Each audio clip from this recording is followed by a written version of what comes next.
You know the reason why many women don't know how to honor their husbands? They didn't see their moms doing the same. Let me share a story with you. Hold on a minute. I'm sorry. This is where it gets very serious, okay? Is that okay? Because I'm going to how children perceive love. Then I'm going to touch parenting. This is where we are going to have issues.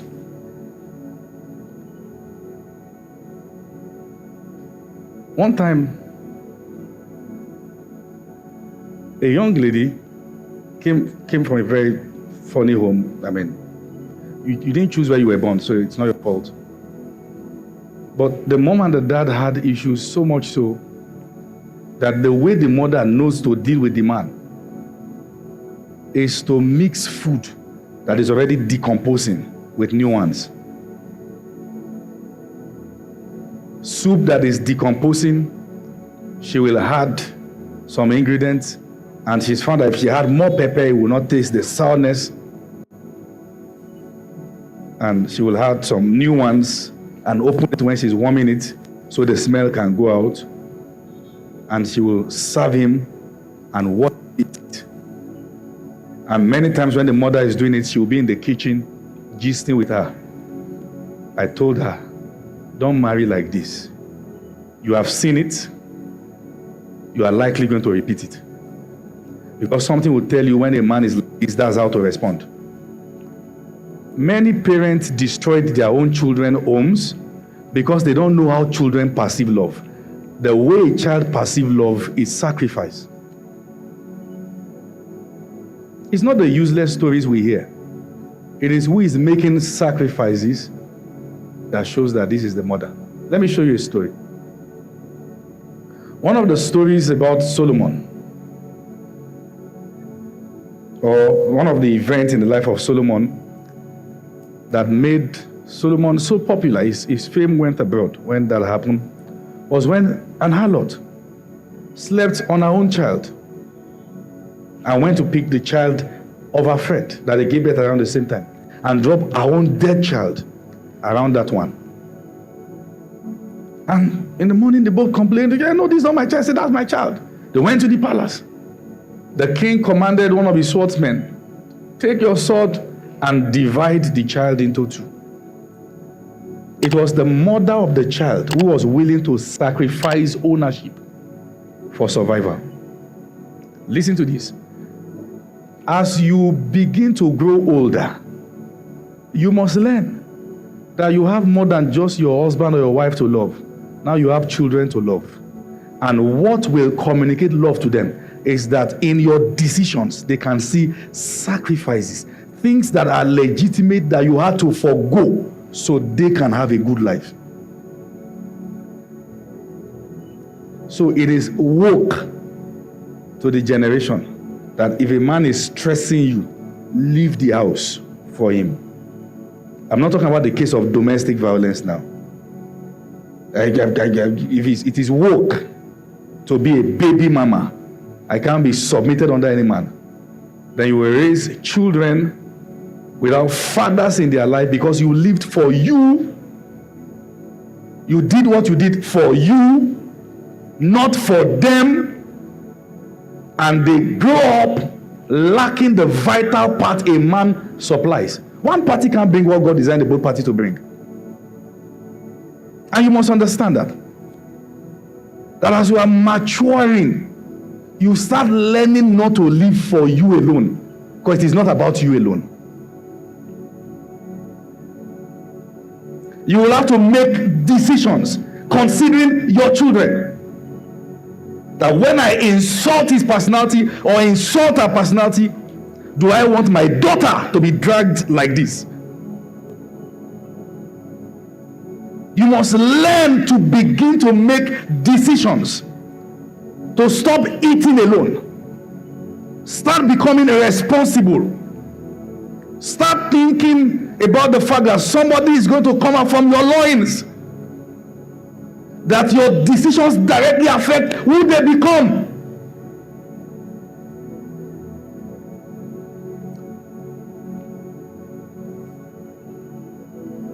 Some mothers and fathers have children who are into Yahoo, or what we call internet fraud. And they will take the children's name to prophets to pray for the child. That's not sacrifice for the child. That is for their own belly. She doesn't love the child. She just wants to survive.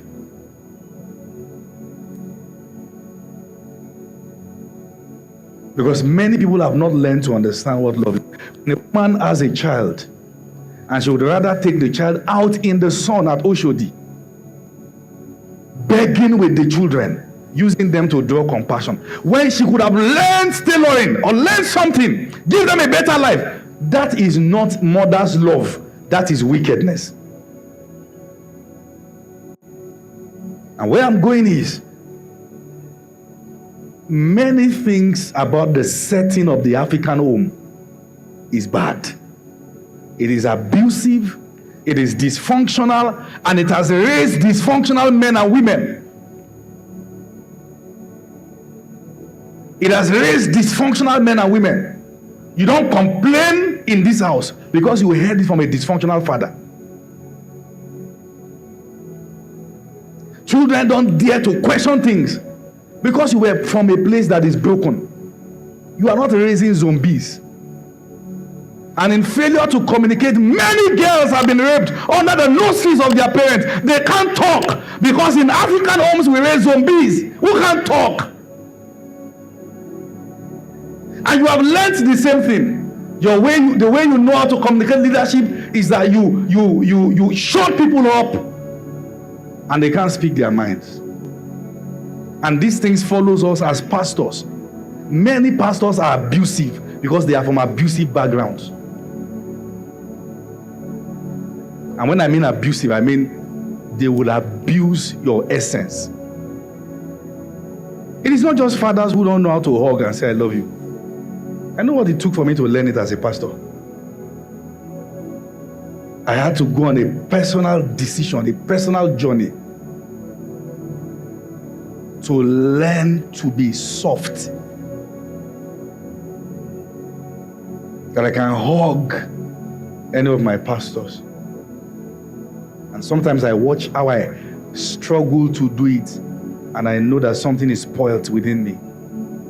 This is not the definition of a man. Don't accept yourself the way you are. Go on a journey to heal and be soft and release that love. You will have it.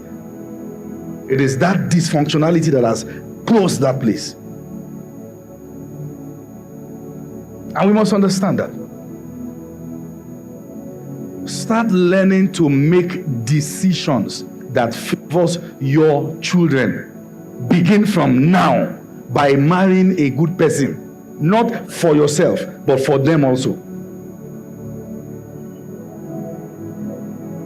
We have to understand that. Children essentially understand love by looking at the sacrifices you make for them. So anybody who doesn't understand sacrifice should not attempt parenting.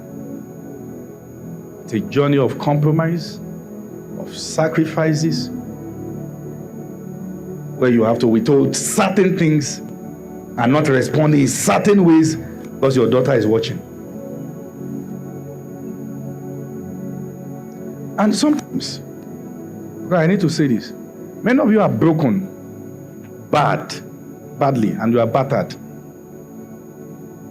because your parents used you as confidant. You are not designed to be their confidant. You are a child. You began to meditate over matters that you are not designed to meditate over, and you became a breadwinner too soon. It's because there's poverty in the house. At the time you should be building yours, you're already trying to sponsor 3 siblings in school. It is the dysfunctionality of the African homes. And at the end of the day, parents are not to be blamed. You take the responsibility. Don't repeat the same pattern of abuse. Don't tell yourself that what we call onjomo. You are in your 40s as a woman. Your colleagues at that age are working in different companies. It's the time to help your children stand their ground, not to milk them. And if that's the kind of background you have, you must make a vow that I will break this pattern of reproach. Because many of you are failing in the things you are doing because you're already carrying more than what you should carry at this age. You are actually a young person. You know too much than you should know. Your mom already told you about their sexual life. Your daddy has this, your daddy has done that. And she didn't know that each time she's talking about that, she's destroying your perspective about men. And many of them are not even expecting you to have a better home. They just want to survive. And what should be a place of purpose has become a battleground of survival. Because there's so much problem in the house. So it's survival of the fittest. There is a wrong pattern in the African setting, in Nigerian homes, in African homes, that needs to be broken. You must vow. It ends with me. It goes no further.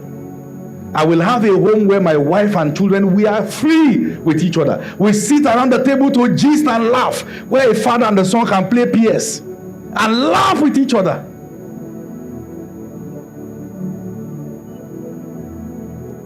When you are 50s, there's nothing wrong in your 60s for you to say, my son, take 100 million, add to your business, pay me later.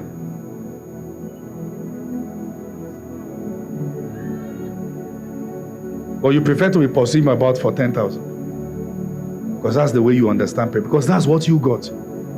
Somebody has to make the decision. The cause, the pattern of lack, depravity, emotional pain, damage ends with me.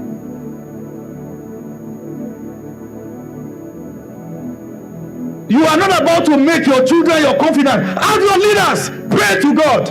Leave them to leave their space. They should not know too much already. Many of them have many parents don't know their children. Everyone else know them except the parents. They just give birth to them and pay school fees. Do you know knowing your child goes beyond school fees? Do you know what this child's future is? That church that child does not want to stop going. Do you know the reason why this child doesn't want to stop going to that church? What do they provide that is missing at home? You don't just find that. You seek to know. And what many parents are fighting is the destiny of the child. Many of us fought battles to do what we are doing today. Parents don't know their children. They are busy trying to survive. You've got to break that pattern. We are not teaching this for fun. You know what you went through. Must your child go through the same? Because already you are absent-minded, just trying to survive your life. How many of you here can boast that your parent really knows you? They know what you are doing now with your life. Some of you preach, they've never heard your message before. They wonder, what is he preaching? They don't even know the name of the ministry. The problems you face. You can't even talk on phone more than 5 minutes.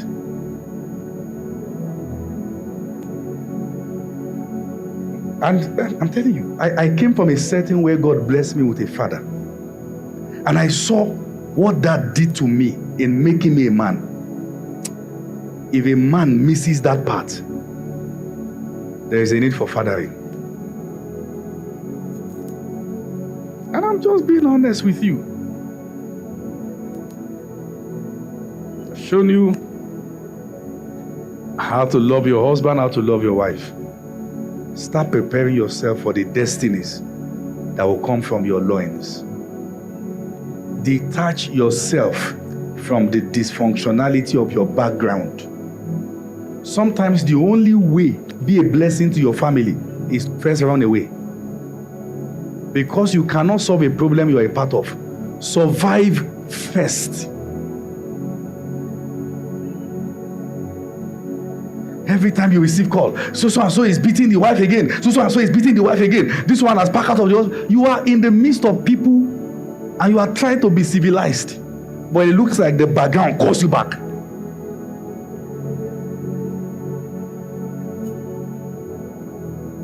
Your mommy has done this again. Your daddy has done this again. And when they drop the call, they feel they have released the burden on who? You release your burden, this person begins his or her battle. That's not the way to love a child. To love a child most times is that you even spare the child from certain information and certain knowledge because they are not needed at that age. And there are things children should never know. It is not in their place to know. Am I teaching you?